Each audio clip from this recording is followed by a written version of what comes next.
Comecemos, então.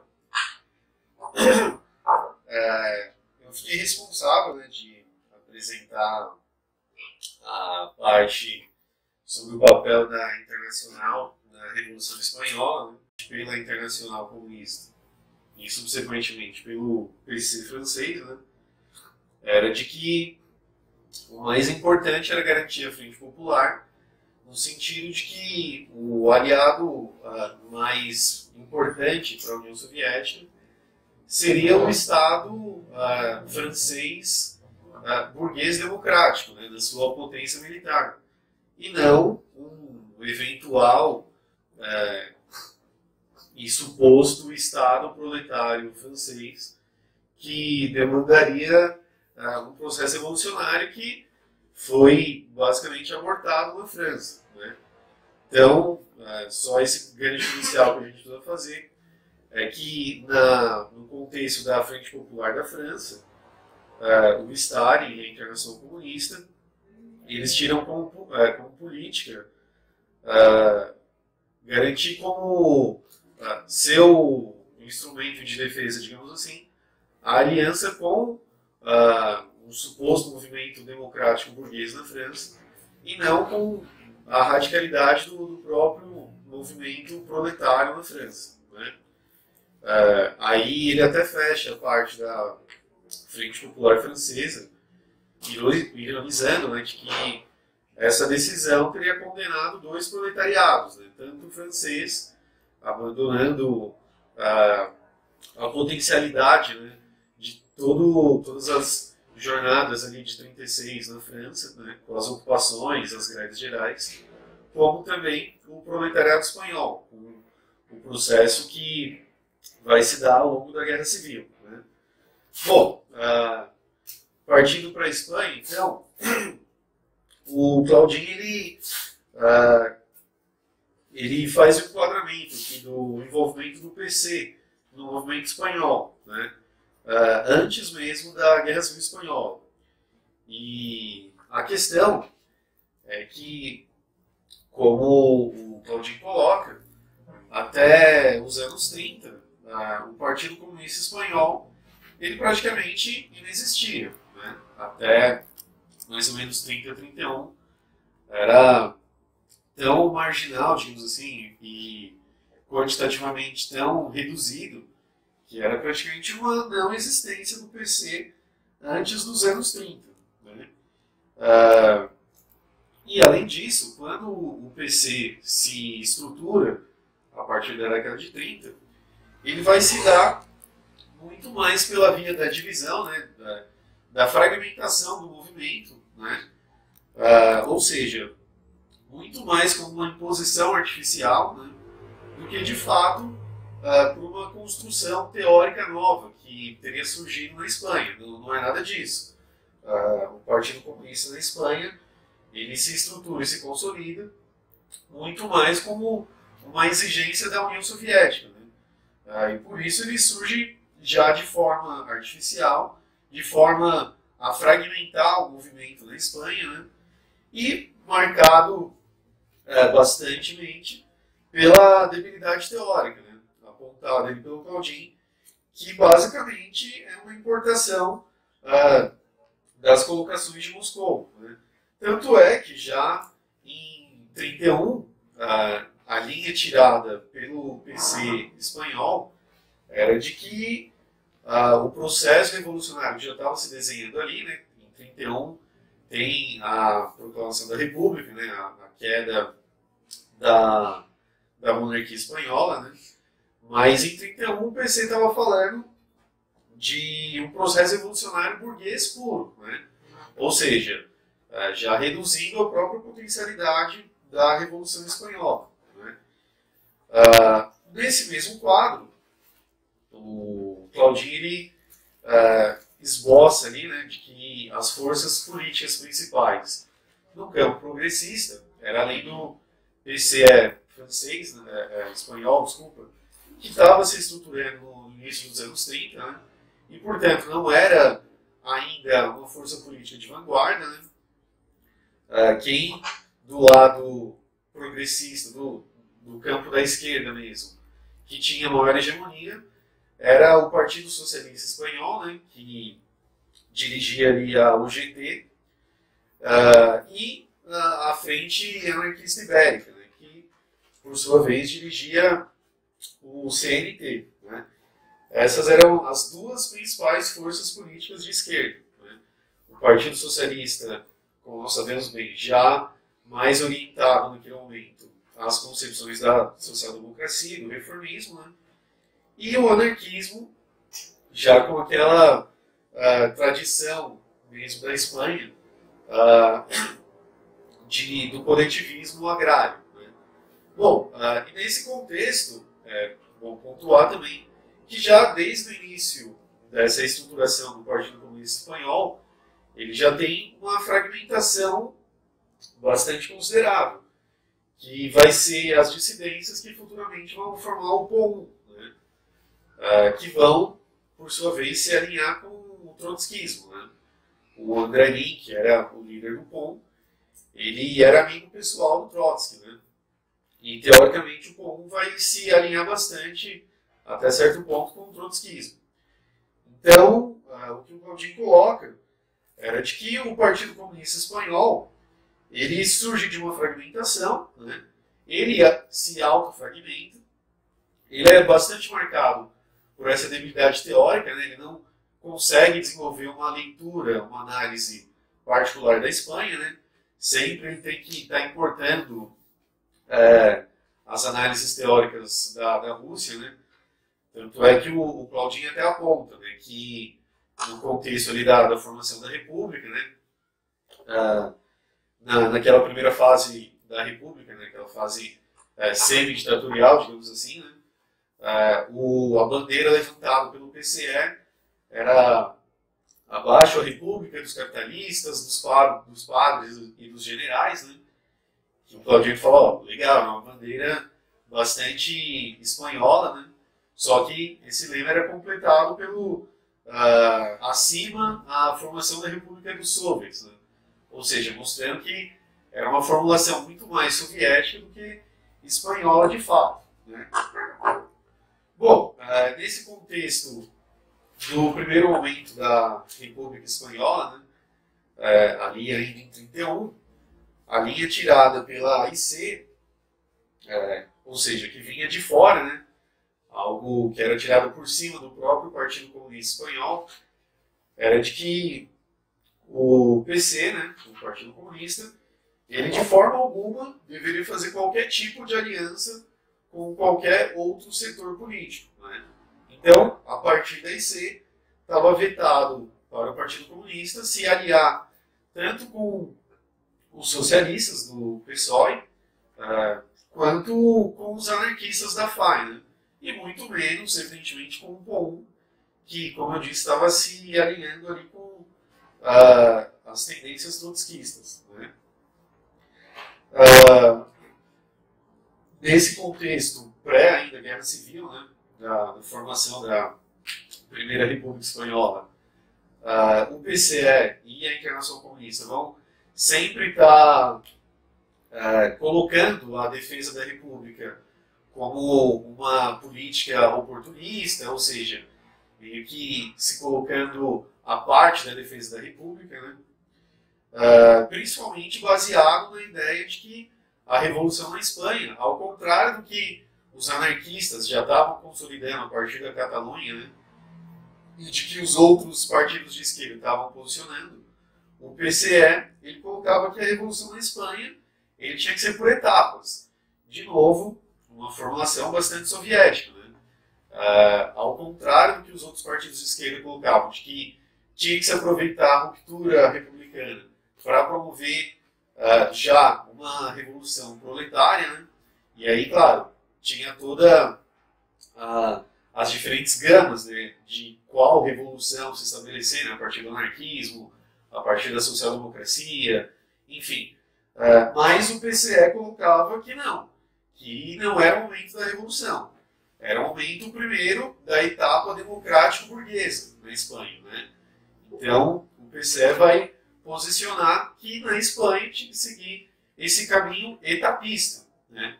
De acordo com as formulações da Internacional que, como nós sabemos, como já foi discutido nesses encontros, né, não tinha de fato uma leitura particular das nacionalidades, né? Era muito mais uma imposição da política externa soviética do que de fato uma análise teórica, uma política tirada a partir das diferentes particularidades nacionais, né? Bom, só que em contrapartida a essa tese da Internacional e do PCE, tinha a tese do Trotsky, que nesse momento já estava escrevendo bastante sobre a Espanha e que vai influenciar bastante o POUM e também o PSOE, né, o Partido Socialista, vai aos poucos se aproximando bastante das ideias do Trotsky, né, de que a revolução tinha que ser agora, de que não tinha essa de etapa democrático-burguesa, né, que isso era uma formulação que o Lenin criou para a particularidade russa no contexto do czarismo, né? Era algo que não cabia à Espanha, que, de acordo com a leitura do Trotsky, a Espanha naquele momento tinha que já encaminhar para a Revolução Proletária, né?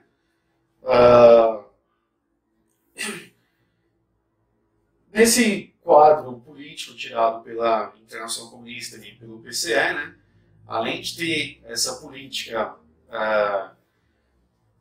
que era forânea à própria realidade espanhola, né, ainda tinha que lidar com toda a heterogeneidade que era a República Espanhola, né, porque ainda que juridicamente falando a República Espanhola fosse uma só, na prática as regiões e os setores políticos eram bastante fragmentados dentro da própria República, né? Então, já antes da Guerra Civil, havia esse quadro fragmentado da República Espanhola, né? E quando o Partido Comunista coloca essa linha de revolução por etapas, ele vai meio que criar uma auto-barreira para a sua penetração nos movimentos de massa, né? Que naquele momento, no contexto da queda da monarquia, estavam já direcionando-se, mesmo que espontaneamente, para um posicionamento muito mais radical do que essa linha tirada de revolução por etapas, né? Bom, mas ainda antes da Guerra Civil, no início da Guerra Civil, como nós vimos no encontro passado, a mudança da política da Internacional, né, a partir de 1934, né, tendo a ver de novo com a política externa soviética, e não com questões, particularidades das nações, né, mas em 1934 há o que o Claudinho chama dessa viragem da Internacional, em que antes era vetado qualquer aliança com os outros setores políticos, a partir de 1934 vai ser o oposto. A linha tirada pela Internacional era de formação dos blocos populares, das frentes populares, assim como foi na França. E, na verdade, esse era o norte da política, né? Essa ideia de aliança ampla com os blocos populares, que incluía os outros setores da esquerda, mas também alguns setores do Estado e alguns setores da burguesia, né, tinha como meta a consolidação daquela aliança pretendida por Stalin com os estados capitalistas da Europa Ocidental, né, principalmente França e Inglaterra, né.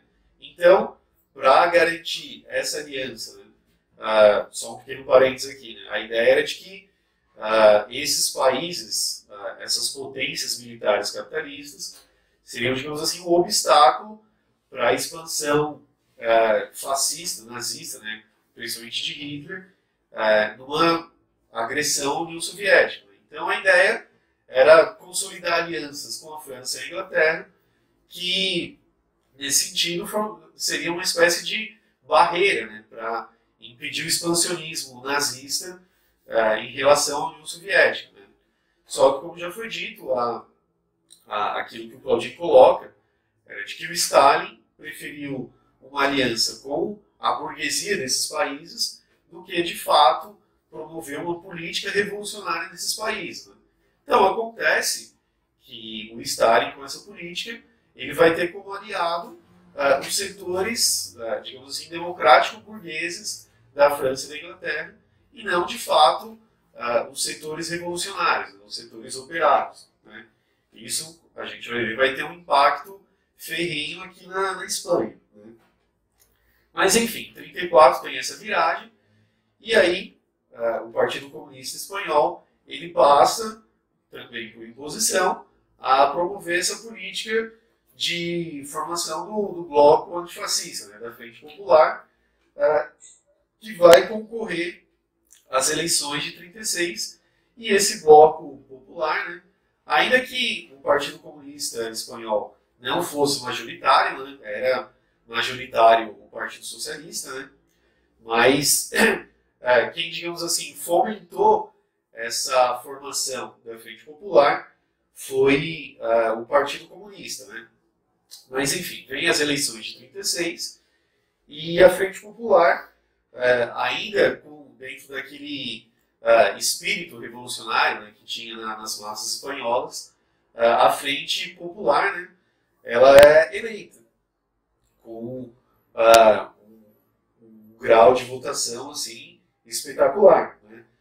E prometendo, né, no seu programa já uma base bastante limitada. Né? Apesar de ter sido eleita, né, em 36, a Frente Popular, no seu próprio programa, ela já tinha claros limites bastante reformistas, assim, principalmente em relação à particularidade espanhola. Né? Por exemplo, o que o Claudinho coloca, que no programa da Frente Popular na Espanha não estava colocado, né, estava suspenso o problema da terra na Espanha, né, que era, digamos assim, a grande força do movimento espanhol, a questão agrária. Né, e isso não estava colocado no programa da Frente Popular.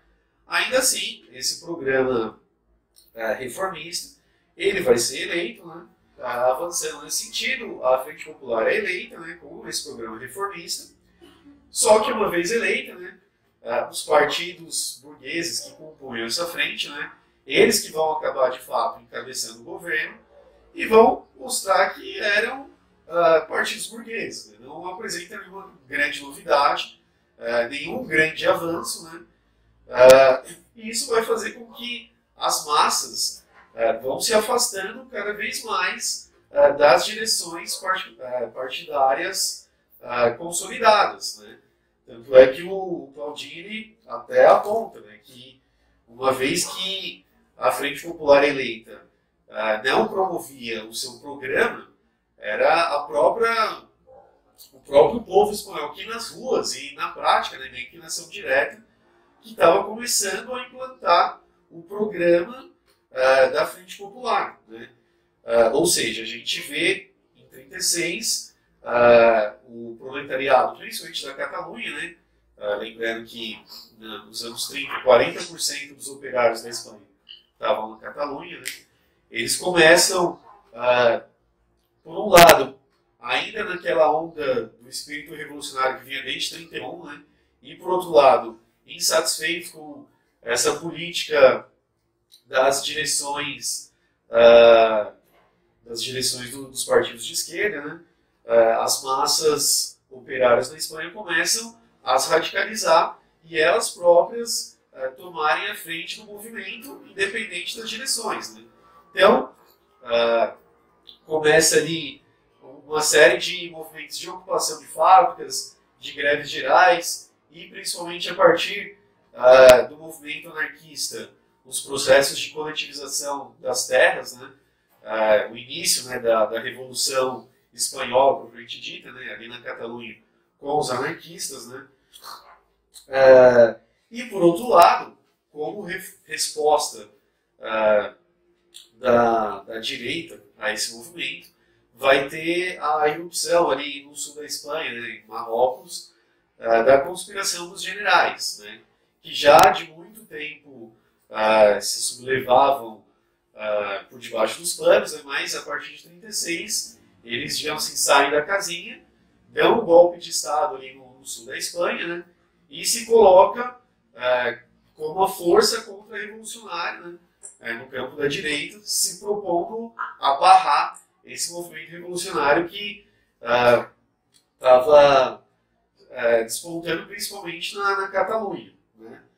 Bom, então, a partir de fevereiro de 36, a gente vai ter uma série de movimentos grevistas, né? O Claudinho até aponta que entre fevereiro e julho de 36 eram coisa de 10, 20 greves diárias assim, que estouravam na Espanha, né? E dessas, ele coloca uma taxa de que 90% tinham avanços, tinham vitórias, né, dos trabalhadores, né? Então, era um momento em que a correlação de forças estava bastante favorável para esse processo revolucionário espanhol, né? E que, na verdade, a partir de março ali, de 36, né, a partir do primeiro semestre de 36, com toda essa tendência revolucionária e contra-revolucionária no sul da Espanha, né, meio que vai se formar um tríplice poder ali na Espanha, né? A gente tinha o poder formal, né, o poder jurídico, digamos assim, estabelecido, que era da burguesia liberal, né? Mas quem estava estabelecendo já a partir de 36, de fato, o poder político, já eram os trabalhadores, né? E várias entidades de classe que haviam se desenvolvido, né? Então o poder de fato estava com os trabalhadores e suas organizações, né? Principalmente encabeçado pelas milícias antifascistas, né? E por outro lado, tinha o outro poder estabelecido no sul da Espanha da contra-revolução, né? O poder dos generais. Então, o quadro do início da Guerra Civil Espanhola, né, nesse quadro da Revolução Espanhola, ele vai estar subdividido nesse tríplice poder, né, que na verdade eram só dois, né? O poder formal, ele praticamente não existia. Tinha de fato o poder dos trabalhadores, né, e a contra-revolução consolidada ali no sul da Espanha, né? E esse poder dos trabalhadores vai se acentuar ainda mais quando, em maio, mais ou menos, de 36, os generais vão tentar dar um golpe de Estado em Madrid, né? E o povo vai promover uma resistência heróica, né? A famosa resistência de Madrid, de 36, né? Eles vão expulsar os militares ali, vão conseguir garantir a defesa de Madrid, né? Influenciado bastante pela experiência coletivista ali da Catalunha, né, inspirado pela Revolução Catalã, eles vão promover a defesa de Madrid, né, com o que o próprio Claudinho coloca, né, com um peso muito maior do movimento espontâneo dos trabalhadores, né, do que pela própria direção das organizações de esquerda, né. Então, a partir de 36, a gente vai ter, de fato, o início da Guerra Civil com essa polarização já bastante definida, né? Por um lado, do lado republicano, o Claudinho até coloca, né, que o sistema capitalista, né, ele estava praticamente extinto, né? O que existia de fato eram as coletivizações e o governo operário na maioria das cidades, né? E, por outro lado, o avanço militar da contra-revolução, né? Ali no sul da Espanha, os militares eles vão conseguir uma série de vitórias militares, né? Já barrando todos os processos revolucionários, né? Como tinha sido nas Astúrias, né? Que em 32 tinha, de forma pioneira, né? Tinha encabeçado um movimento comunal, né?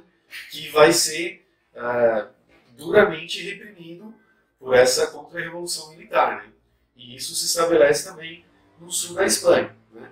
Bom, mas aí, diante dessa radicalização, né, do processo espanhol, o Claudinho vai colocar aqui, do lado republicano, o Partido Comunista ele ainda vai estar pouco influente, né, ali em 36, e que vai encabeçar a defesa republicana em 36, ainda principalmente os anarquistas, né, na Catalunha, e o Partido Socialista Espanhol, né, o PSOE. Né, que aí o Claudin vai fazer a ressalva, que, por um lado, o PSOE, apesar de já ter nesse momento afastado bastante a sua posição reformista, né, eles estavam se aproximando bastante das linhas tiradas ali por Trotsky, né, estavam se aproximando bastante do POUM, mas não tinha muito claro, pelo Partido Socialista, uma tática de um processo de tomada de poder de fato. Né?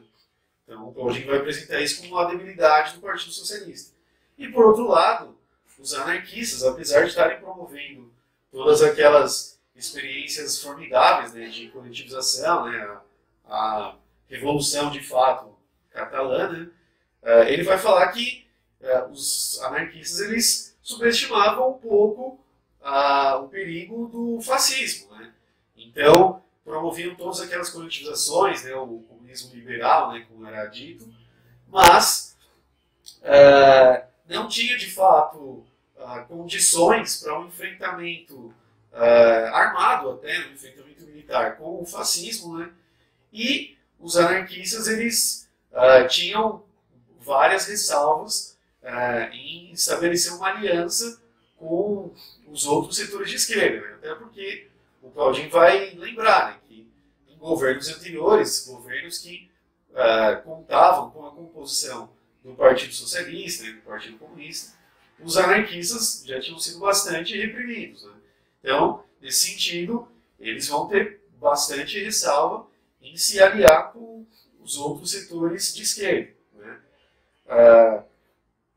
Então, nesse primeiro momento da Revolução Espanhola, né, da Guerra Civil, apesar de ter vários avanços e várias experiências extremamente formidáveis, né, dos operários, dos camponeses na Espanha, o movimento republicano, né, o lado republicano, vai estar bastante fragmentado. Né?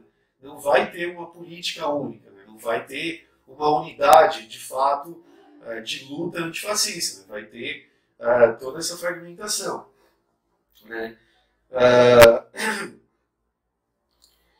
E é nesse contexto que, conforme vai avançando a Guerra Civil, né, o Estado republicano, o Estado formal, né, ele vai cada vez mais se esfacelando, né, e a experiência revolucionária vai se espalhando pelas diversas regiões republicanas da Espanha. Né. Mas, diante do avanço da Revolução Espanhola, né, nessa fragmentação, fica claro que só seria possível uma vitória militar com o apoio da União Soviética. Né? Tanto do ponto de vista político, né, organizacional, a importância que a União Soviética deveria ter, né, de estabelecer as alianças internacionais, né, mas também do ponto de vista técnico. Né? Sem um apoio militar, de fato, da União Soviética, estava claro já em 1936 que as forças de esquerda não iam conseguir superar a contra-revolução, que a gente sabe era encabeçada pelos militares. Né? Então, só seria possível uma vitória militar com o apoio militar da União Soviética. Né? Acontece que esse apoio da União Soviética ele estava subordinado à política externa soviética, que por sua vez era a política da Internacional Comunista. Né? E essa política, como nós já vimos, não era de direcionar uma revolução na Espanha. Pelo contrário, era de garantir aquela ideia do etapismo. Né? Ou seja, para a União Soviética, né, para a Internacional Comunista, para o Partido Comunista, era o momento de garantir o governo republicano. Não era o momento de avançar na revolução. Então, a ajuda soviética vai estar condicionada a essa política. Né?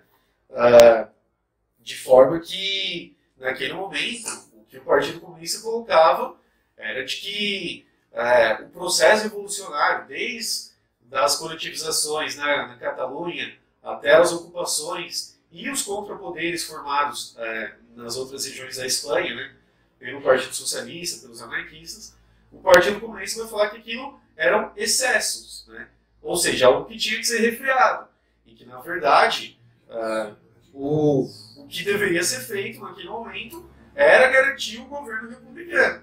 Então, essa era a política tirada pelo Partido Comunista, apesar de que a massa espanhola, de fato, o Claudinho até coloca, tinha como programa mínimo a revolução social. Ou seja, no nível da consciência das massas, o que estava colocado ali não era o governo republicano. O governo republicano já estava atrasado em relação ao nível de consciência da população.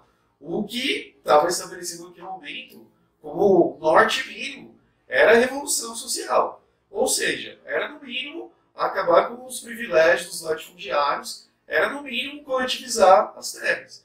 E o Partido Comunista, a Internacional Comunista, estava numa política bastante diversa, né? E dentro desse contexto, conforme o Estado formal republicano vai ruindo, é eleito um novo governo na República do dirigente do Partido Socialista, né? O Cavalleiros, né? O Largo Cavalleiros, ele chega ao governo da República, né? E ele vai assumir o governo com várias expectativas dos diferentes setores, né? Os anarquistas acreditam que ele vai promover o avanço dos processos de coletivização, né? Os socialistas acharam que ele ia promover uma ação de tomada socialista do poder, estabelecer um Estado proletário de fato, né? Os comunistas esperando que ele se alinhasse com a diretiva da Internacional Comunista, né? Ou seja, de garantir o governo democrático burguês republicano, né?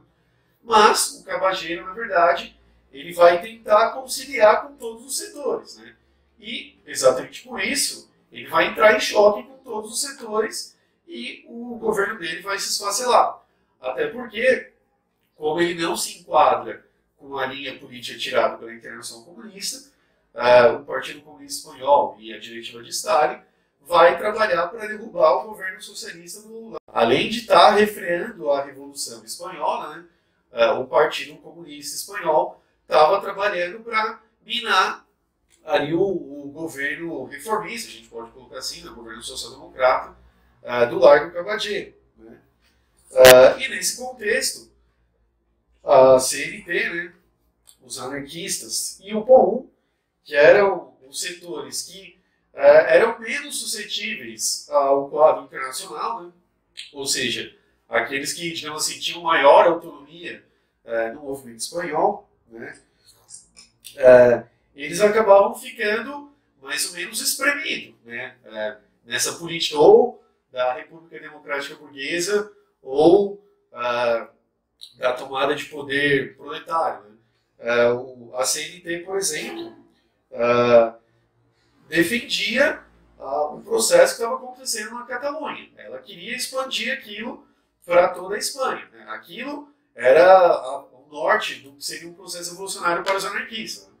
Mas, por outro lado, como a gente coloca, né, as exigências, né, o programa anarquista, apesar de ser bastante belo, né, na prática coletivista, ele não estava à altura de um enfrentamento fascista, né? Ele não tinha as condições organizacionais para barrar uma agressão militar fascista, né? E por outro lado, o POUM, né, que era aquele setor trotskista que defendia de fato a formação de um Estado proletário, né, ele só teria a possibilidade de encabeçar essa política revolucionária, né, de tomada do poder, né, de tomada proletária do poder, se chocasse, né, se enfrentasse de frente a política soviética, se enfrentasse de frente a política do Partido Comunista Espanhol, logo que enfrentasse o Estado republicano, né? Ou seja, Claudinho coloca que só seria possível levar à frente a política do POUM se iniciasse a guerra civil dentro do lado republicano, né?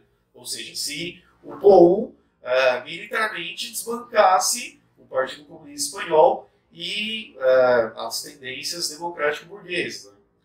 Bom, acontece que, nesse contexto, a Internacional Comunista, né, o stalinismo, vai se aproveitar dessa questão do POUM para colocá-los, né, como os trotskistas disfarçados. Né? Lembrando que em 1936 já estavam acontecendo ali os expurgos de Moscou. Né? Os bolcheviques da antiga já estavam sendo todos assassinados, de forma a consolidar ainda mais o poder stalinista. E isso vai se refletir na Espanha. Né?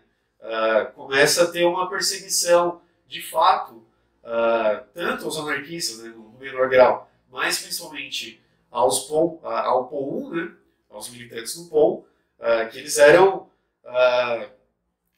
apresentados como os contra-revolucionários disfarçados aí, né, e que, portanto, tinham que ser desbancados, e aí o Partido Comunista vai começar, de fato, uma caçada, né, à liderança do POUM. Tanto é que, tempos depois, o André Nin vai ser brutalmente assassinado pelo próprio Partido Comunista Espanhol. Né? Bom, mas, nesse contexto, né, de utilizar o POUM como a isca, né, falou, tem tendências fascistas no nosso movimento, a gente tem que dar força para o Partido Comunista Espanhol, que é o único que consegue desbancar o fascismo. Né? Vai ter o famoso episódio de maio de 1937 na Espanha, né, em que há um choque de fato entre o Partido Comunista e o POUM na Catalunha. Né? Eles vão entrar às vias de fato, né? E isso vai fragmentar de vez o governo, né? Tanto que depois disso o Largo Cabadeiro vai cair, não vai mais conseguir sustentar o seu governo. E aí vai entrar a fase Negrin, né? A fase do governo Negrin, que aí vai ser o período da derrota da Guerra Civil. Né?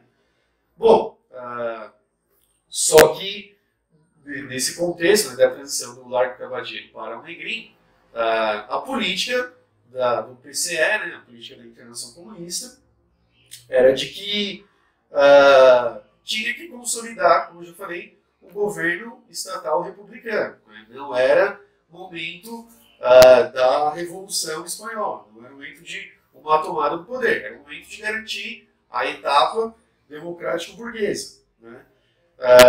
Só que, por outro lado, quando o Negrin assume, a gente vai ter um processo em que esse setor democrático-burguês, né, os partidos burgueses, vão começar cada vez mais a tirar os comunistas do Estado. Né?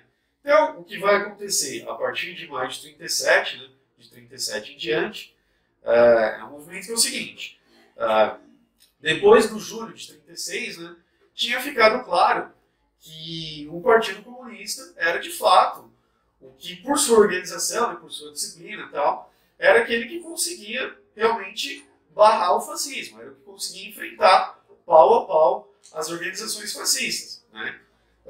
Porém, o Partido Comunista ele vai ganhar bastante peso nesse momento, né, por ser aquele que conseguia enfrentar o fascismo, só que o peso que ele vai ganhar não era na massa dos trabalhadores mesmo. Né? Era, como o Claudinho coloca, vão entrar no partido vários aventureiros, vários setores pequenos burgueses, né? Vários militantes novos que não tinham passado pelas experiências, né, dos movimentos sociais mesmo, né? E que vão se formar nessa linha sectária e stalinista do Partido Comunista. Né? Ou seja, o Partido Comunista vai se inflar, mas a partir desses militantes que já vêm ou com essa linha aventureiresca, né, totalmente descolado de uma revolução social de fato, ou militantes totalmente inexperientes que vão se formar nessa linha stalinista, né, que é o que vai acabar ganhando peso na Espanha. Só que, no momento seguinte, conforme o governo Negrin vai se consolidando, né, a guerra civil vai arrumando cada vez mais para não uma saída militar, não a derrota do fascismo, né, mas sim uma negociação entre a burguesia e os generais, né, entre o setor franquista. Né. Isso vai se refletir também no apoio externo à Guerra Civil Espanhola, né? O Stalin ele esperava que a França e a Inglaterra não iam necessariamente intervir na Espanha, né? Eles iam se aliar contra o fascismo, né? Se não iam intervir para uma Revolução Espanhola, eles pelo menos não iam deixar o fascismo avançar, né? Era isso, afinal de contas, o que o Stalin esperava.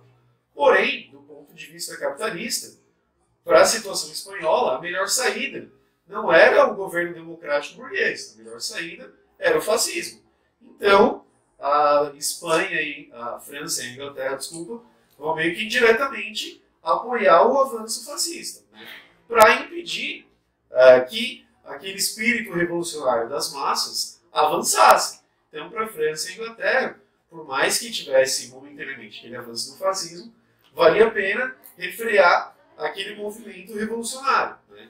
Então, para a Espanha, para a França e a Inglaterra, valia a pena garantir esse pequeno avanço do fascismo, mas impedir que esse espírito revolucionário ganhasse força, né? E aí, nesse contexto, a política internacional vai ficando cada vez mais isolada, né? Até no final da Guerra Civil, o Partido Comunista tenta mudar a política, né? Tenta ele assumir de fato o governo e dar uma radicalizada, só que já era tarde demais, né? Os setores burgueses já estavam se aliando, já estavam entrando em conciliação com os generais fascistas, né? E já estava colocando em xeque e já estavam desestruturando a República Espanhola, né? Então, o Claudinho vai colocar que, na verdade, o que aconteceu é que a política da Internacional Comunista, essa ideia etapista, vai se colocar contra a própria Internacional. Porque quem podia, de fato, apoiar a Revolução Espanhola, tanto militarmente quanto materialmente, que era a União Soviética, não se colocou dessa forma. O Stalin, em nenhum momento, ele se propôs a vencer a Guerra Civil. Em nenhum momento, ele se propôs a desencadear a Revolução na Espanha. O que ele queria era só ganhar tempo.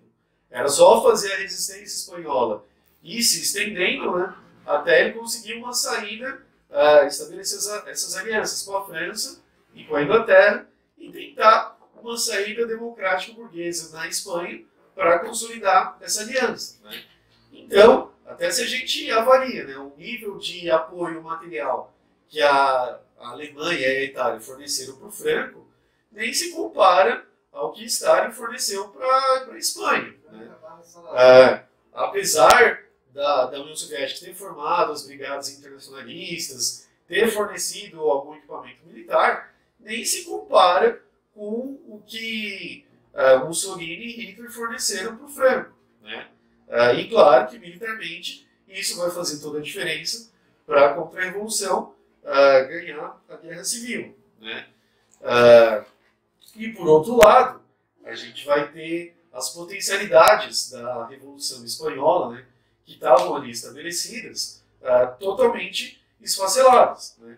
Porque a Espanha, ela tinha ali naquele momento a potencialidade de barrar o fascismo, né, de radicalizar as massas, né, desde daquele conteúdo anarquista do coletivismo até ideias proletárias mais radicais, né, de ocupação, de contrapoderes e tal.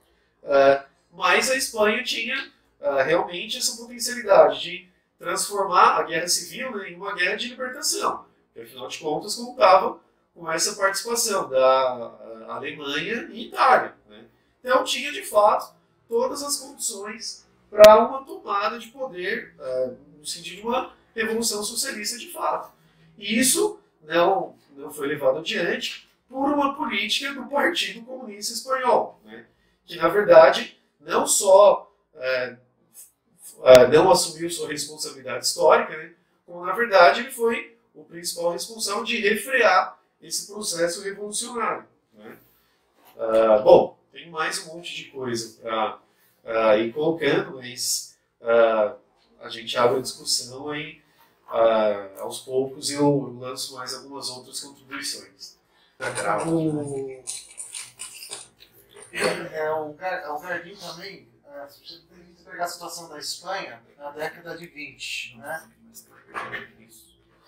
Que a Espanha se envolve numa batalha pós-guerra, uma guerra, como posso dizer, uma frente franco-espanhola contra o Marrocos, né? Para continuar tendo controle ali das reservas naturais. E posteriormente ela tem um êxito, mas ela vai perdendo Marrocos. Isso também vai agravando a crise da monarquia espanhola. Isso também foi um levante que contribuiu, né, essa batalha do Marrocos com a frente popular lá na Espanha. A ideia também é uma coisa assim, muito importante, acho que mais pra frente, vou ver se eu consigo fazer quando for fazer a apresentação. Eu vou tentar fazer um contraponto com o historiador Eric Hobsbawm. Na verdade, eu estou planejando o ataque ao Hobsbawm, na verdade. Nas farsas e na forma que ele protege o stalinismo nas suas análises e nos seus textos. Perdão, qual é o nome do historiador? Eric Hobsbawm. O inglês Hobsbawm. Da New Left Review. A ideia é mostrar também que como Hobsbawm, até no texto por uma esquerda racional, uma estratégia para uma esquerda racional, tem vários problemas ali. Acho que tem que ser apontado também pela importância que o Hobsbawm tem como referência bibliográfica de vários sistemas educacionais, propriamente no Brasil, é uma das referências, então acho que é importante levantar essa questão. Quando as notas finais, né, a parte que conclui essa parte, me dá muitos subsídios para contrapor aí o historiador Hobsbawm e as suas análises stalinistas serem... Ele vela muito o stalinismo, né? Então tem vários problemas ali nessa questão. Agora, sobre a questão espanhola, isso o Gardin me dá mais subsídios ainda sobre as traíras, como que a União Soviética traiu os franceses, espanhóis, italianos e alemães. E depois também na Romênia. Tá? Tem um caso muito sério também na Romênia, que entra um ditador perante a Segunda Guerra e tudo isso para manter a União Soviética protegida de uma frente fascista. Uma coisa que esqueci até de comentar um pouco é tanta estratégia de apoio aos franceses, né, que a França, quando entra na Segunda Guerra Mundial, não aguenta o ataque nazista em menos de 6 meses, a Alemanha toma a Alemanha de uma forma assim vexatória, até para os franceses, né, que pela terceira vez toma uma surra da Alemanha, né, historicamente. Enfim. Bom, eu penso que é importante aí o contexto, conforme o Arthur colocou, e a questão de que ali a gente tinha, né, combinado um processo de guerra civil e dentro dele um processo revolucionário. Então isso trouxe uma complexidade para a Revolução Espanhola que outras revoluções de repente não enfrentaram nesse mesmo termo, né, dessa mesma forma. Mas mostra também uma crise que já atingia outros países da Europa, no marco já da segunda crise mundial, e que já estava na preparação, na verdade, da Segunda Guerra Mundial. E onde tinha também, por parte da própria burguesia espanhola, uma busca de um caminho, porque aquele padrão de desenvolvimento espanhol também já estava meio que falido, né? Precisaria a Espanha, assim como a Europa de conjunto, só se reconstruiria no segundo pós-guerra. Então, a crise espanhola, na verdade, era uma crise muito profunda e que não era à toa também que a própria burguesia se dividiu em várias partes e possibilitou a insurgência do movimento revolucionário. Isso acho que é um elemento importante. Então não foi qualquer crise, né, na Espanha. O Zé realçou aqui a perda de algumas colônias, né?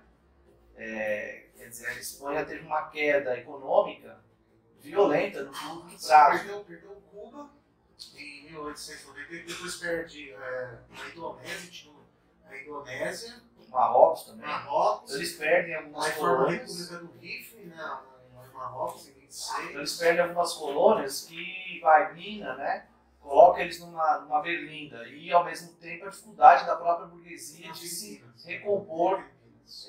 E aí estoura, né, o processo revolucionário no marco também dessa segunda crise profunda, né? Teve a primeira crise antes da Primeira Guerra Mundial, você tem uma segunda crise mundial que afeta de modo duríssimo a Espanha, embora um pouco mais atrasada, mas que pega ela no marco já de algumas derrotas, né? Então pega aí no marco da derrota da Hungria, da derrota na Alemanha, da derrota na própria Itália, né? Lembremos que a Itália já estava com o fascismo, o Mussolini.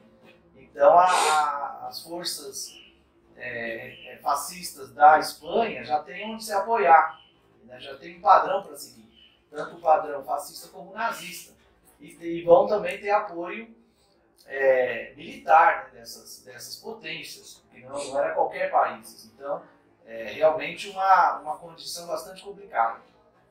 Mas, do outro lado, você tinha, né, a emergência tinha a União Soviética, que era muito forte, né, tinha uma crise, como eu disse antes, e tinha também os referenciais socialistas, que eu acho que para o nosso coletivo vale muito a pena a gente discutir o acúmulo que se tinha antes, né? A revolução, essa ênfase de esquerda, né? Os anarquismos, as coletivizações, as autogestões, as experiências, inclusive vendo a questão da André, depois alguns companheiros podem tocar melhor nisso, mas tudo isso não foi uma coisa que surgiu do nada, né? Existia todo um acúmulo, inclusive desde a primeira internacional. A Espanha sempre foi um reduto do anarquismo muito forte, né, fazendo meio que uma contraposição ao marxismo alemão.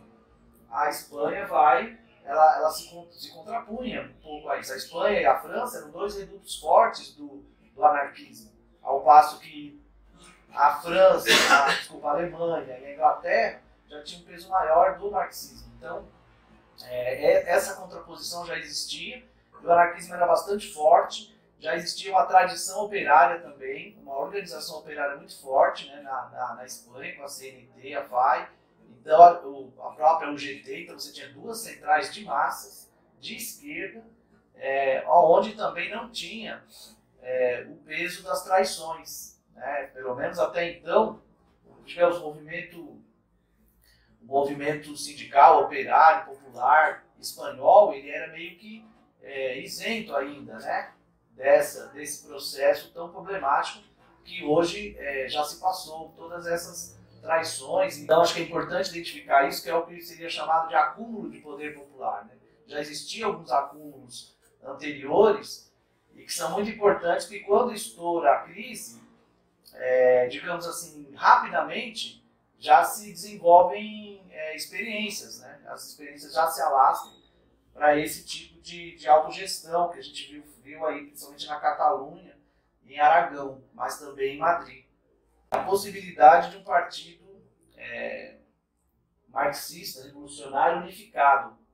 É uma tese interessante, porque na Rússia, os bolcheviques tiveram a preocupação da maior unidade possível para poder fazer a revolução. Então, eles tanto abrem o partido para ingresso de outros agrupamentos, o principal era do Trotsky, né? O Trotsky não estava no Partido Bolchevique até julho de 1917, então os bolcheviques abrem o partido para ingresso de outros setores revolucionários, e mesmo aqueles setores que eles não conseguem abrir diretamente, mas eles buscam uma atuação conjunta, que é o caso dos anarquistas, inclusive num primeiro momento da Revolução Russa, e outros coletivos, né?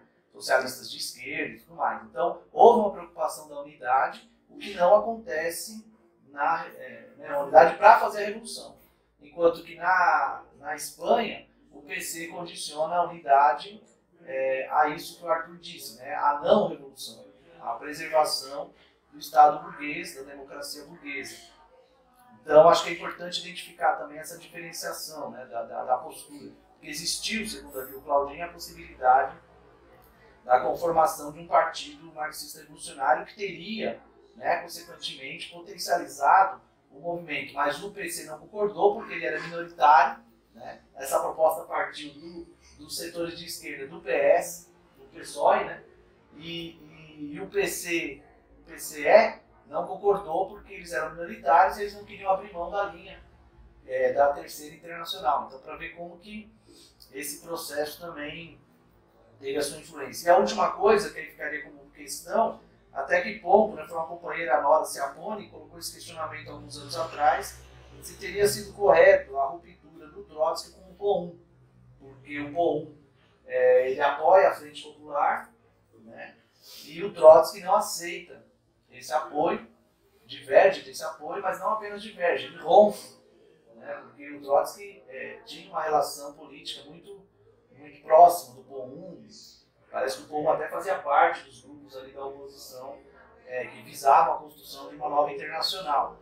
E aí ocorre essa ruptura, né? Até que ponto essa ruptura foi producente ou contraproducente no contexto da Revolução Espanhola. Então fica aí mais uma questão aí para a gente debater. Quando eu estava lendo essa parte da Espanha, eu lembro que no outro encontro foi o Arthur que falou, não sei se era a caso da França ou da Alemanha, que o Torres, não sei, usou o termo de saber terminar a greve. E aí achei interessante que o autor ele volta nesse assunto quando fala que as massas estavam todas unidas, o movimento popular estava muito forte e tudo isso teria que se encaixar na União Soviética. E aí ele coloca que isso seria pior do que saber terminar a greve. Ele volta nesse assunto, que assim, teria que saber como terminar esse conflito. E aí ele, no caso da Espanha, ele fala que, na verdade, toda essa movimentação da massa teria que se encaixar aos padrões, algumas imposições da União Soviética, e isso seria pior que terminar a greve. Eu achei interessante ele voltar nessa frase aí do saber terminar a greve. Mas uma coisa que eu estava pesquisando, por isso que eu acabei demorando, são coisas que eu não encontrei nessa parte da representatividade das mulheres, né, na Revolução Espanhola. Eu acho que ele deveria ter comentado alguma coisa, como o colega citou aí, a Terra e Liberdade, mostra a participação das mulheres à frente disso. Eu acho que a gente teria que estar fazendo uma intervenção nesse sentido. Eu vou procurar livros, inclusive, que falam mais especificamente, então o que eu pesquisei eu vou estar falando um pouco. Teve um movimento importante das mulheres livres, né, com um viés aí anarquistas, e havia uma certa dificuldade de organização dessas mulheres, até porque tinha um alto índice de analfabetismo, muitas eram impedidas de estudar durante um contexto, enfim.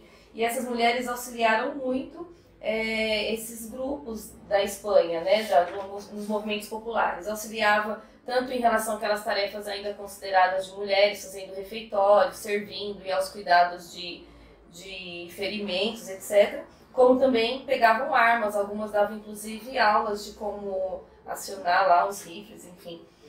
Criaram jornais durante esse período, a Goldman, que chegou a escrever alguns artigos dentro dessa revista.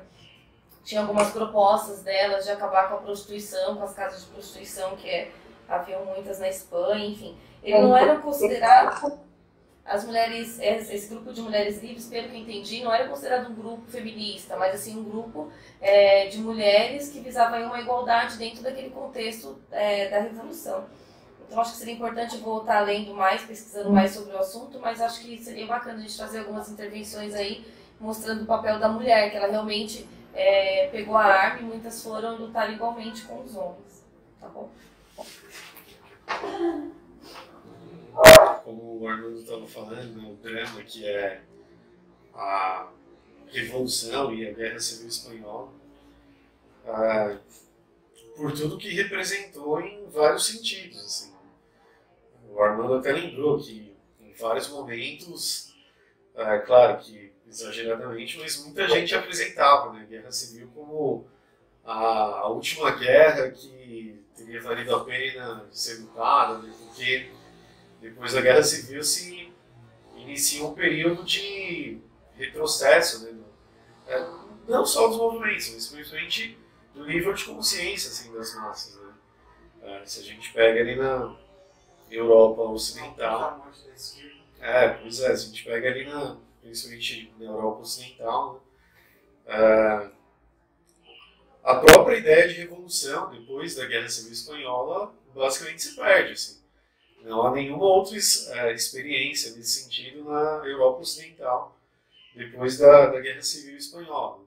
Mas, lógico, claro que eu falo um exagero, né, de ter sido a última guerra que valeu a pena ter sido lutada, porque, como inclusive o próprio Claudinho trata no momento seguinte do livro, houveram várias experiências fora da Europa. Né?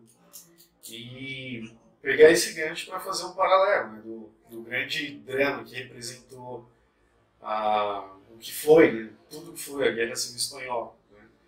Porque o Armando colocou a importância tanto das brigadas internacionais, né, quanto do papel da União Soviética, né, que o Claudinho coloca a Revolução Espanhola, durante a vigência da Internacional Comunista, foi o único processo revolucionário que existiu, né, de fato. Né.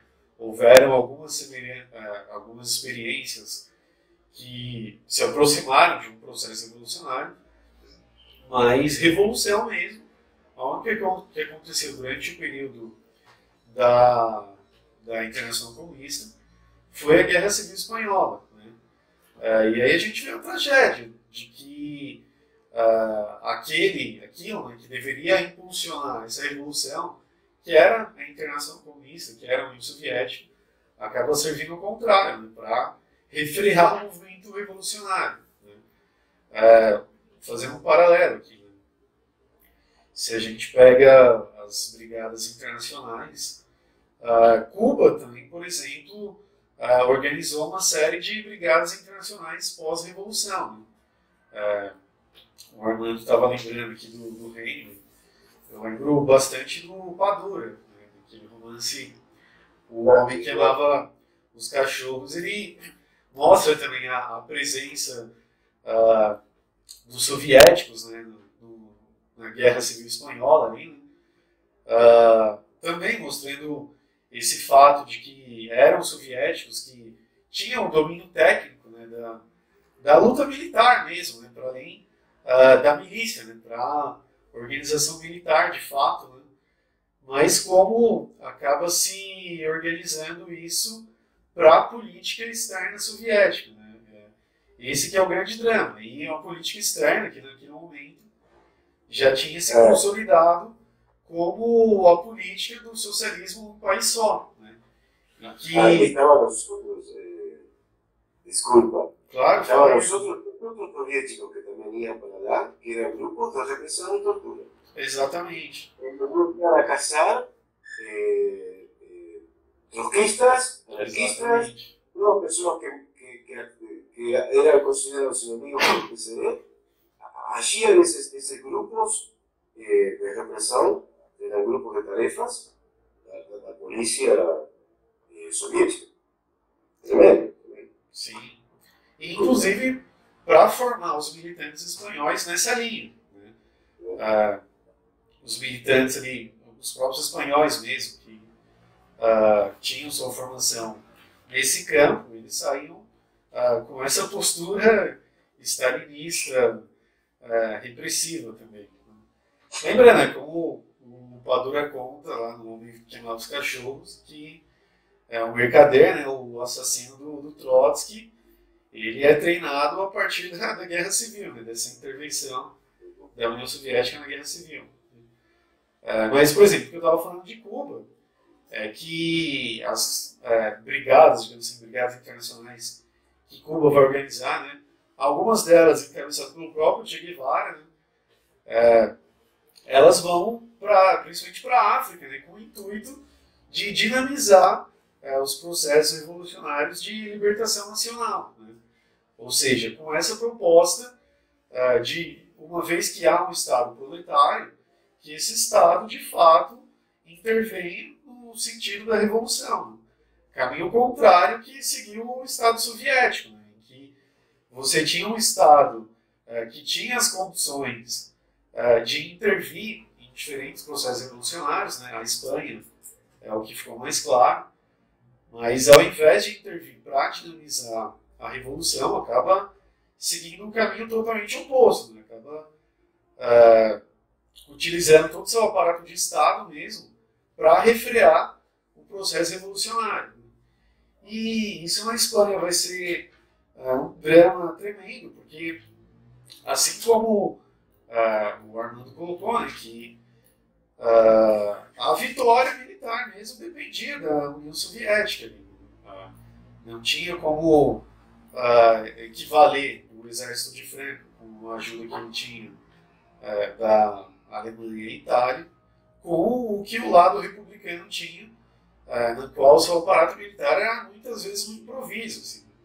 Eu até passei no grupo lá um documentário que mostra no começo da guerra, na falta, por exemplo, de instrumentos de artilharia, eram os próprios mineiros lá das Astúrias que desenvolveram um mecanismo de lançamento das dinamites que eram utilizadas nas minas. Né? Ou seja, algo totalmente no improviso. Assim, né? Enquanto a União Soviética, que tinha de fato um aparato de Estado que poderia ser utilizado, acaba utilizando isso no sentido oposto. Né? E essa experiência da Internacional Comunista na Espanha deixa bastante claro o que significou a Internacional Comunista, né? Que, ao contrário do que até na sua proposta inaugural, né, de dinamizar os processos revolucionários ao redor do mundo, acaba servindo como, de fato, uma entidade que ia refrear os processos revolucionários ao redor do mundo com a ideia daquela tese do socialismo num país só, né, de que se há o socialismo num país só, não pode haver revolução em nenhum outro país. Né? E é isso que vai acabar determinando os rumos da Guerra Civil Espanhola. Né? E é aí que está o grande drama, porque para direcionar essa política, não só tinha que conduzir para esse aparato repressivo aí que o Armando bem lembrou, mas também acabava bloqueando as experiências mais revolucionárias de fato, né? Como as experiências anarquistas na Catalunha, que, contraditoriamente, né, se a gente para pensar, como o Claudinho coloca, tinha um problema inverso. Né? Era uma experiência extremamente libertária, né? Toda aquela ideia coletivista, né? Mas que, do ponto de vista de enfrentar o fascismo de frente, apresentava um problema drástico, né? Porque você tinha toda aquela questão, digamos assim, flexível, né? da tomada das decisões, né? Não tinha uma instância central de tomada de decisão. Né? Então, todas as decisões tinham que ser sempre coletivas. Assim, né? Isso, no contexto de você enfrentar um exército fascista, acabava se tornando um problema, né? Porque havia algumas decisões que não tinham, por exemplo, tempo hábil para se tomar as decisões de forma coletiva. Né? E isso acabava se tornando um ponto fraco da resistência mesmo. Né? Vários avanços militares fascistas, né, dos generais franquistas, vão se dar em cima dessas milícias anarquistas, né? Porque não havia uma organização de fato que conseguia bater de frente com esse exército fascista. Né? Então, não deixa de ser notável a gente considerar essa outra contradição, né? Esse reverso da moeda. Tinha uma experiência política muito mais libertária, mas que até no contexto de uma transição revolucionária, né, de uma guerra civil, você acabava tendo esse problema do lado oposto. Né? Então tinha também essa contradição.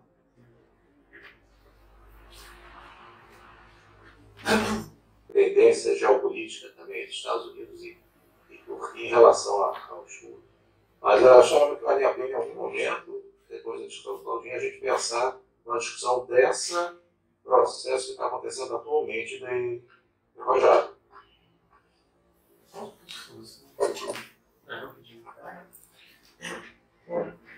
Eu concordo plenamente com o que o Luiz falou. Gostei bastante da ideia do Luiz.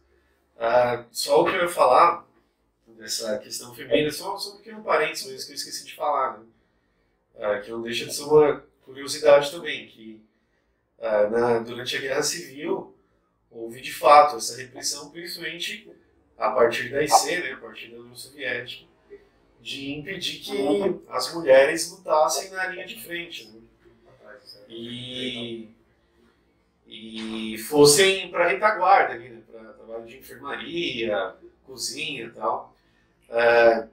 Mas, curiosamente, o próprio Exército Vermelho depois ele se apropria dessa prática anarquista de colocar as mulheres na linha de frente na Segunda Guerra Mundial, né? Inclusive várias vitórias das, digamos assim, mais gloriosas da União Soviética foram em cima de regimentos formados só por mulheres, né? A defesa inicial ali de Stalingrado, as Night Wishes lá da aviação russa. Então não deixa de ser curioso esse fato, né, essa apropriação soviética dessa experiência da mulher no front.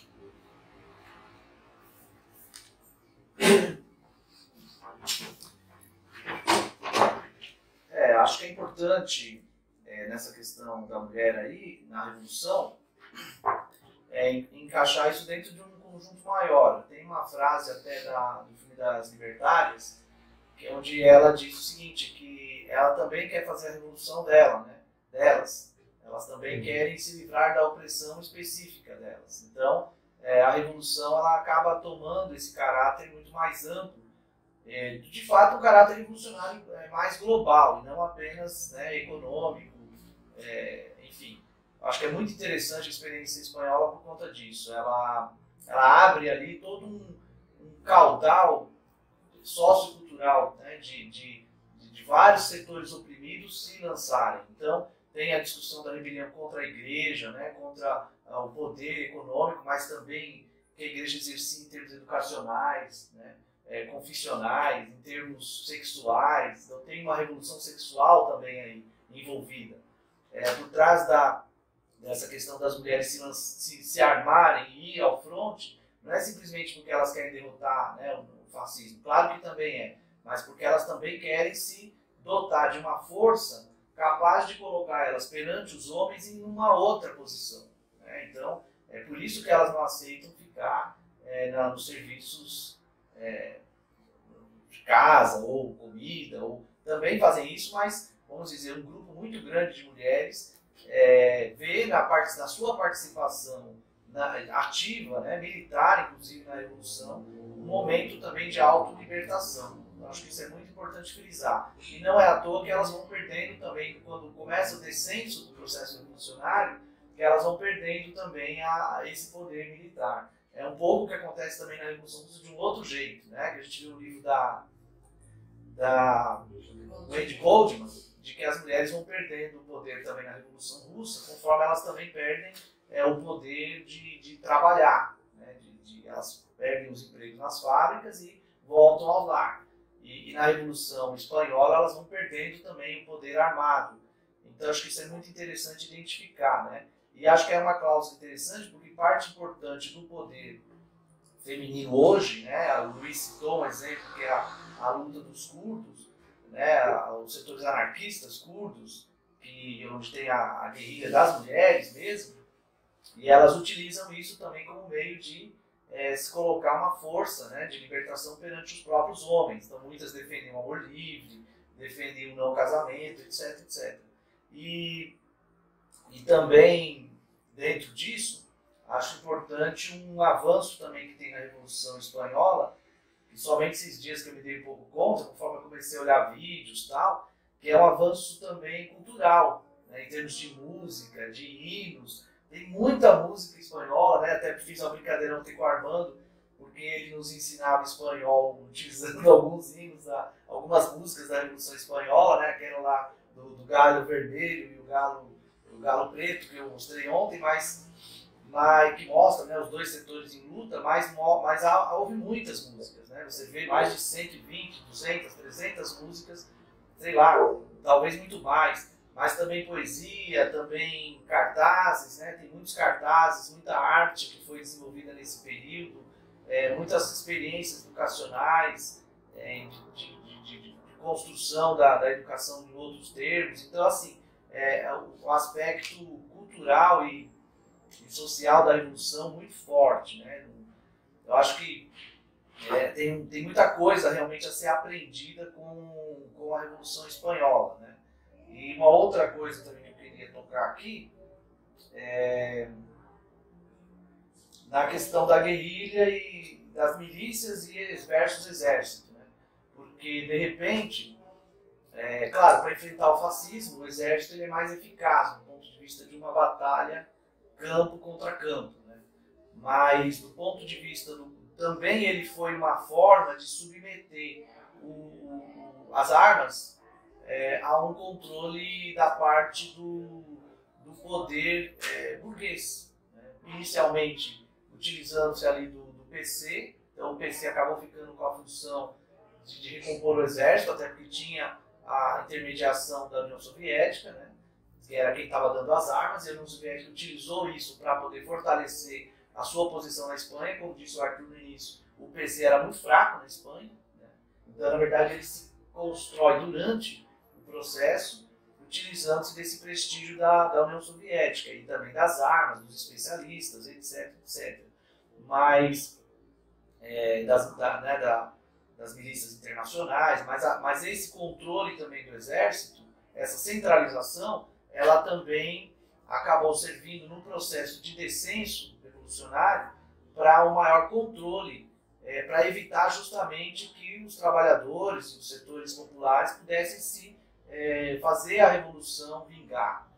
Então tem esse duplo caráter, né? A gente precisa estudar melhor isso, porque na Revolução Russa teve o Exército Vermelho, né, formado pelo Trotsky, por conta ali das necessidades, mas esse exército se combinou, pelo menos no período mais são, né, da Guerra Civil, se combinava também com milícias anarquistas, com esse exército do Máquina. Então, eu acho que nós não devemos fazer, né, uma oposição absoluta entre exército versus milícias, dependendo da situação, mas justamente discutir como que eles podem se combinar, mas de um jeito que não signifique o enquadramento do processo revolucionário.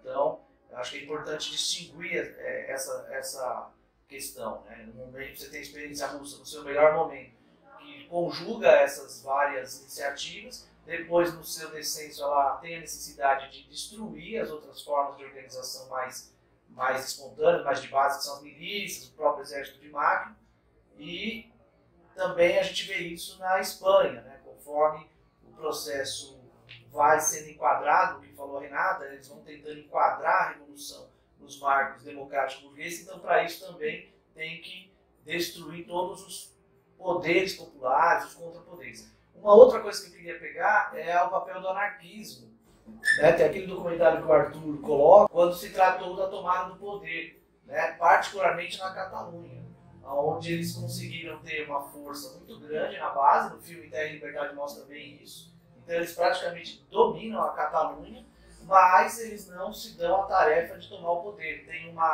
momento lá desse documentário onde os anarquistas são chamados, do RUT inclusive vai uma comissão de anarquistas, todos armados, dialogar com o governo da Catalunha, que tinha sido eleito, mas estava numa crise danada. E o próprio governo fala para eles o seguinte: se vocês quiserem, eu saio. Pelo menos o documentário cita isso. Não sei se... Mas assim, o documentário cita que o próprio presidente da governo da Catalunha disse que se eles quisessem o governo saía e eles assumiam.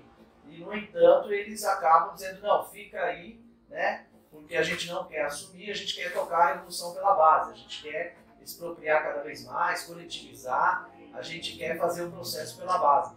E aí acabam justamente deixando esse poder burguês ainda subsistir, né? E depois ele vai buscar, obviamente, se recompor no processo, né? Ele vai se recompor no processo, destituindo aqueles espaços coletivos. Eles tinham, por exemplo, uma espécie de um comando das milícias, né? Um Estado-Maior das milícias. Esse Estado-Maior vai ser destituído, eles vão perder espaço no controle das fábricas, no controle das escolas, enfim. Aí ocorre esse processo. Mas eu acho bastante interessante, para encerrar, esse aspecto, talvez o Armando possa falar melhor, esse aspecto cultural, né, da Revolução Espanhola, que mostra para a gente um pouco o que a gente se pretende, né? Não apenas uma revolução econômica. Esse conflito internacional pôs três talvez vertentes ali, né? Você tinha a vertente nazi-fascista, que estava junto com o Franco, você tinha a vertente a União Soviética, que estava com o PCE dentro do processo revolucionário na Espanha, e você tinha uma terceira vertente, seria a vertente revolucionária. Mas a vertente revolucionária, ela só tinha suas forças basicamente na Espanha.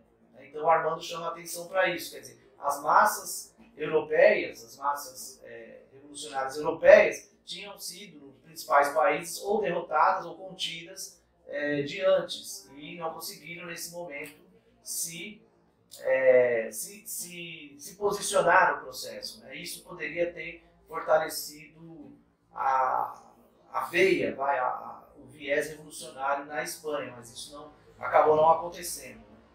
Então, acho que é importante porque, geralmente, muitas vezes, os balanços que as organizações fazem, mesmo as trotskistas, acabam ficando muito focalizados também só no aspecto superestrutural, né? Só na política do PC e tal, naquele momento, mas tendo que considerar também tudo que já tinha acontecido e como que as massas se posicionaram no processo. O Claudin chama a atenção de que, na Alemanha particularmente, você tinha o nazismo e um processo de onde o capitalismo ainda possibilitava algum nível de integração da classe trabalhadora. Aí é um debate para depois. Porque por mais que você ouve falar assim, bem superficial, na escola fala sobre Guerra Fria, sobre o socialismo fala pouco, algumas questões conceituais, mas fiquei pensando assim, em como nós aqui, como a maioria somos professores, trabalhar isso em sala de aula. Como levar isso? Porque quando eu li algumas coisas, me deu tipo uma raiva, um negócio de falar, nossa, eu ainda cheguei a comentar com o Alexandre, né? Falei, nossa, meu, as mulheres pegavam as armas, acho que a gente tem que se armar mesmo. Comecei, tipo, a criar sei lá, você fica meio que revoltada quando você lê algumas coisas. E penso que isso nas escolas, com jovens adolescentes, possa despertar aí um certo caráter aí revolucionário, não sei, um espírito de mudança. E aí, pensei assim, como uma proposta da gente, ou quando encerrar o livro, ou essa parte, pelo menos depois da questão colonial, de nós organizarmos essas ideias, mas de uma forma didática, assim, sabe? Sugerindo os filmes e livros que o pessoal citou aqui, mas pensando em um texto didático mesmo, para que a gente possa trabalhar nas aulas, para que nas reuniões do sindicato, aí, sei lá, de RI, a gente divulgue, enfim, não sei se como plano de aula, mas como alguns textos mesmo didáticos, para que seja simples para o professor também entender o contexto e poder trabalhar nas escolas. Penso assim como uma proposta mesmo, esperar encerrar essa parte e esses textos que foram produzidos até ao longo das discussões, que eles sejam adaptados aí de uma forma mais didática, colocando, sei lá, o Arthur é bom nessas coisas, né? Questão didática. Fazer tipo, sei lá, utilizar de charges, tiras, sugestão dos livros e filmes, mas que a gente possa estar trabalhando com os adolescentes, sabe? Tá bom?